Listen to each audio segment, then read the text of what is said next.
নমস্কার বন্ধুরা, আজ আমি তৈরি করেছি তন্দুরি চিকেন। তার জন্য একটা পাত্রের মধ্যে বোনলেস চিকেন নিয়ে নেব 500 গ্রাম মতো। চিকেনগুলো ভালো করে ধুয়ে জল ঝরিয়ে নিয়েছি। এবার এর মধ্যে দিয়ে দেব পরিমাণ মতো লবণ, সামান্য পরিমাণে জিরে গুঁড়ো দিয়ে দেব, ধনে গুঁড়ো দিয়ে দেব সামান্য পরিমাণে, গোলমরিচ গুঁড়ো দিয়ে দেব, আপনারা যেমনটা ঝাল পছন্দ করবেন সেই হিসাবেই দেবেন। কাশ্মীরি লঙ্কার গুঁড়ো দিয়ে দেব হাফ চা চামচ মতো। আদা আমি এখানে গ্রেট করে নিয়েছি, সেটাও দিয়ে দেব। রসুনটাও গ্রেট করে নিয়েছি, দিয়ে দেব। আপনারা চাইলে বাটাও ব্যবহার করতে পারবেন। অর্ধেকটা লেবুর রস দিয়ে দেব। 1 চা চামচ মতো কাসুরি মেথি হাতের মধ্যে গুঁড়ো করে নিয়ে দিয়ে দেব।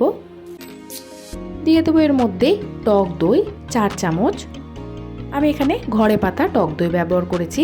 আপনারা চাইলে টক দই অথবা লেবু যে কোনো একটাও ব্যবহার করতে পারবেন। এইবারে সমস্ত কিছু ভালো করে মাখিয়ে নিতে হবে। চিকেনটা এইভাবেই মেখে নিয়ে তারপরে ঢাকা দিয়ে রেখে দেবো প্রায় 2 ঘন্টা মতো। যেহেতু আমি খুব কম তেল দিয়ে এটা তৈরি করব, তার জন্য আমি বেশিক্ষণ ম্যারিনেট করে নিয়ে রেখে দিয়েছি। 2 ঘন্টা বাদে ঢাকা খুলে চিকেনটা আরও একবার নাড়াচাড়া করে মিশিয়ে নিতে হবে।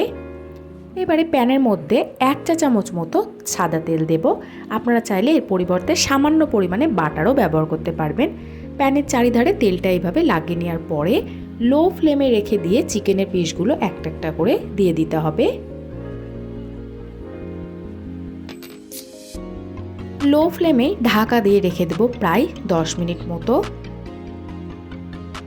10 মিনিট বাদে ঢাকা খুলে দেখে নেব।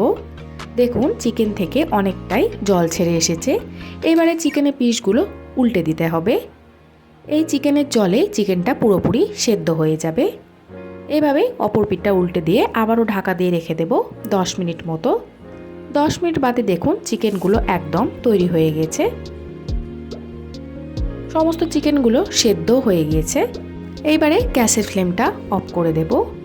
চিকেনগুলো দেখুন আমি একটা প্লেটের মধ্যে সাজিয়ে নিয়েছি। সাথে আমি এখানে স্যালাডের জন্য শসা এবং পেঁয়াজ নিয়েছি। আপনারাও চাইলে এইভাবেই তন্দুরি চিকেন তৈরি করে ফেলতে পারবেন।